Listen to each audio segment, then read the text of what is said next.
Happy Patel ഖതർനാക് ജാസൂസ് directed by വീർദാസ് and കവി ശാസ്ത്രി. രണ്ട് directors. ഈ പടത്തിനെ പറ്റി ചുരുങ്ങിയ വാക്കുകളിൽ പറയുകയാണെങ്കിൽ 2026 എൻ്റെ മൂന്നാമത്തെ ചിത്രം. വളരെ മോശം അനുഭവം. ഒരുപാട് സിനിമകൾ ഇവിടെ ഇപ്പോൾ മെൽബണിൽ റിലീസ് ആവുന്നില്ല ഈ ജനനായകൻ്റെ ഇഷ്യൂസ് കാരണം. ഞാൻ കണ്ടു തുടങ്ങിയ പടങ്ങൾ ഏതൊക്കെയായിരുന്നു? പരാശക്തി മോശം അനുഭവം, രാജാ സാബ് വളരെ വളരെ മോശം അനുഭവം. ഇപ്പോൾ ഹാപ്പി പട്ടേലിൽ എത്തി നിൽക്കുമ്പോഴത്തേക്കും ഈ മുമ്പ് കണ്ട രണ്ട് പടങ്ങളും വളരെ മികച്ച പടങ്ങളായി എനിക്ക് തോന്നുന്നു. വീർദാസിനെ പറ്റി പറഞ്ഞു തുടങ്ങാം. എൻ്റെ one of the director, he's a great stand up comedian. Two Indians എന്ന് പറഞ്ഞ് പുള്ളി ലണ്ടനിലാണെന്ന് തോന്നുന്നു ചെയ്ത ഒരു സ്റ്റാൻഡപ്പ് കോമഡി വൻ വിവാദമായി. പുള്ളിക്കെതിരെ 7 കേസുകളെല്ലാം രജിസ്റ്റർ ചെയ്യപ്പെട്ടു. ഇന്ത്യയിലെ റിച്ച് വേഴ്സസ് പുവർ, റിലീജിയസ് കാര്യങ്ങൾ, ക്രിക്കറ്റ്, ഫിലിം സ്റ്റാർസ്, അങ്ങനെ ഒരുപാട് സ്ത്രീകളെ നമ്മൾ കാണുന്ന രീതി, അങ്ങനത്തെ പ്രശ്നങ്ങളിനെയൊക്കെ വളരെ സർക്കാസ്റ്റിക് ആയിട്ട് പുള്ളി അപ്രോച്ച് ചെയ്തിട്ടുള്ളൊരു സ്റ്റാൻഡപ്പ് കോമഡി. അപ്പോൾ അതിലൊക്കെ ഒരുപാട് കഴിവ് തെളിയിച്ച ആമിർ ഖാൻ പ്രൊഡക്ഷൻസിൻ്റെ കീഴിൽ വരുന്ന പടമാണിത്. ഇവർ തന്നെ മുമ്പ് ഡൽഹി ബെല്ലിയൊക്കെ ചെയ്തു, അതിലും ഈ പുള്ളി അഭിനയിച്ചിട്ടുണ്ട്. അപ്പോൾ അങ്ങനെയൊക്കെ വെച്ചിട്ടൊരു വൻ പ്രതീക്ഷയിൽ പോയി കണ്ട പടമാണ്. കണ്ട് ഞാനിപ്പോൾ ഇറങ്ങിയതേ ഉള്ളൂ. തിയേറ്ററിൽ ഞാൻ ഓൾമോസ്റ്റ് ഒരു 15 മിനിറ്റ് ഉറങ്ങിയിട്ടുണ്ട്. ഇതിൻ്റെ ഇടയ്ക്ക് അങ്ങനെ കുറച്ച് ഭാഗം മിസ്സായി. എനിക്ക് ഒരിടത്തും ചിരി വരാത്ത അങ്ങനെ എന്തൊക്കെയോ കാണിച്ചു കൂട്ടുന്ന ഒരു സ്ക്രീൻ പ്ലേ. ഇവർ സർക്കാസമാണ് ഉദ്ദേശിക്കുന്നതെങ്കിൽ അത് ഹിറ്റ് ചെയ്യുന്നില്ല. ഇതിനകത്ത് എഴുതി കാണിക്കുന്നുണ്ട്, തുടക്കത്തിൽ തന്നെ വാണിംഗ് ആയിട്ട് എഴുതി കാണിക്കുന്നതിൽ social media outrage is also injurious to health എന്ന് പറയുന്നു. ഒരു പക്ഷേ ഈ സിനിമ കണ്ടു കഴിഞ്ഞിട്ടുള്ള സോഷ്യൽ മീഡിയ ഔട്ട്റേജ് കണ്ടിട്ട് ഏറ്റവും അവസാനം ചേർത്ത ഒരു വാണിംഗ് ആണോ എന്ന് കൂടി അതിനെ സംശയിക്കേണ്ടിയിരിക്കുന്നു. ഇത് ഞാൻ സർക്കാസമായിട്ട് പറയല്ല, അവസ്ഥ വളരെ മോശം. ഇങ്ങനത്തെ സിനിമാ കാഴ്ചകൾ ഈ അടുത്ത കാലത്തൊന്നും ഇങ്ങനെ സീരീസ് ആയിട്ട് ഞാൻ ഈ പറഞ്ഞ സിനിമകളൊക്കെ കണ്ടില്ലേ, അവസ്ഥ.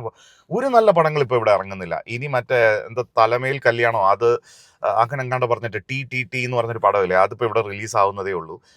ഇന്നോ നാളെയോ ആണ്. അത് പോയി കാണണം, അതിന് നല്ല അഭിപ്രായം വന്നിട്ടുണ്ട്. ഇതൊന്നും ഇവിടെ കറക്റ്റ് ടൈമിൽ റിലീസില്ല. അതെല്ലാം ഈ ജനനായകൻ ഇഷ്യൂസ് കാരണം വന്നതാണ്. അപ്പോൾ അങ്ങനെ ഇതിന് തലവെച്ചു. അപ്പോൾ പടത്തിനെ പറ്റി ഒരു ചെറിയ രീതിയിൽ പറഞ്ഞു കൊടുക്കാം. ഞാൻ ഒട്ടും റെക്കമെൻഡേഷനൊക്കെ പോട്ടെ, കാരണം തിയേറ്ററിൽ ഞാൻ ഒറ്റയ്ക്കേ ഉണ്ടായിരുന്നെങ്കിൽ അടുത്ത ആളോടെങ്കിലും ചോദിക്കായിരുന്നു ഒരു അഭിപ്രായം, ആരെങ്കിലും ഉണ്ടായിരുന്നെങ്കിൽ. അതുമില്ല. അപ്പോൾ ഞാൻ ഒട്ടും റെക്കമെൻഡ് ചെയ്യുന്ന ഒരു പടമല്ല ഇത്. പക്ഷേ ഇതെൻ്റെ മാത്രം അഭിപ്രായമാണ്. നിങ്ങൾ കണ്ടു നോക്കുക. കാരണം എൻ്റെ ഇത് കാരണം എനിക്ക് ഈ സർക്കാസം ഒന്നും കിട്ടാത്തതാണോ? എനിക്ക് ഹിന്ദി അത്യാവശ്യം അറിയാം, അതുകൊണ്ട് എനിക്ക് കോമഡിയും കാര്യങ്ങളൊക്കെ മനസ്സിലാവും.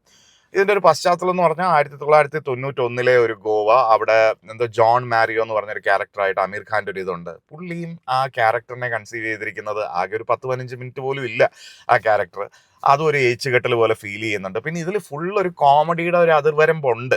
അപ്പം അതിൻ്റെ മേളിലൊരു ടോപ്പ് ക്യാരക്ടറായിട്ടാണ് എല്ലാം പ്ലേ ചെയ്തിരിക്കുന്നത്. പക്ഷെ അപ്പം കൂടെ നമ്മൾ ഇതുപോലത്തെ എന്തോരം സിനിമകൾ കണ്ടിട്ടുണ്ട്. ഡൽഹി ബെല്ലി തന്നെ അതൊരു ഡാർക്ക് കോമഡി ആണെങ്കിൽ അത് പോകുന്ന പോക്കൊക്കെ ഒരു രസമുണ്ട്. ആ ടീമിൽ നിന്ന് വരുന്ന ഒരു ഫീലാണ് കിട്ടുന്നത്. ഇമ്രാൻ ഖാൻ ഉണ്ട്, പിന്നെ മിഥില പാൽക്കർ ഉണ്ട്. പുള്ളിക്കാരിയാണ് ഇതിനകത്തൊരു ഏക ആശ്വാസം. പുള്ളിക്കാരിയെ ഒരുപാട് പേർക്ക് അറിയായിരിക്കും. ഈ ഫിൽട്ടർ കോപ്പി എന്ന് പറഞ്ഞിട്ടൊരു യൂട്യൂബ് ചാനലൊക്കെ ഉണ്ടായിരുന്നു. അവർ ഒരു സീരീസ് ഓഫ് വീഡിയോസ് ഇവർ വെച്ച് ചെയ്തിട്ടുണ്ടായിരുന്നു. ഒരു നല്ല കോമ്പിനേഷൻ ആയിരുന്നു മിഥില പാൽക്കറും വേറൊരു പയ്യനും. ആ പുള്ളിക്കാരിയാണ് ആകെ ഇതിനകത്ത് ഇച്ചിരി അത്യാവശ്യം നന്നായിട്ട് അഭിനയിച്ചിട്ടുള്ളത്. ബാക്കി വീർദാസിൻ്റെതെല്ലാം സ്റ്റാൻഡപ്പ് കോമഡി നിലവാരങ്ങളിലുള്ള കുറേ ജോക്സും കാര്യങ്ങളും ഒന്നും കറക്റ്റായിട്ട് ഹിറ്റായിട്ടില്ല. അവിടെ ഇവിടെയൊക്കെ എന്തൊക്കെയോ കാണിച്ചു വെച്ചിട്ടുണ്ട്. അങ്ങനെ ഞാൻ ഈ പറഞ്ഞ 1991 ഞാനൊരു താല്പര്യമില്ലാതെ ശരിക്കും പറഞ്ഞ വീഡിയോ ചെയ്യുന്ന പോലെ ഉണ്ട്. മടുത്തടേ, എനിക്കൊരു നല്ല സിനിമ കാണാൻ പറ്റാത്ത 2026 എനിക്ക് മടുത്ത്. അമ്മാതിരി ഒരു തല വെക്കണ്ടായിരുന്നു എന്നൊരു തോന്നൽ.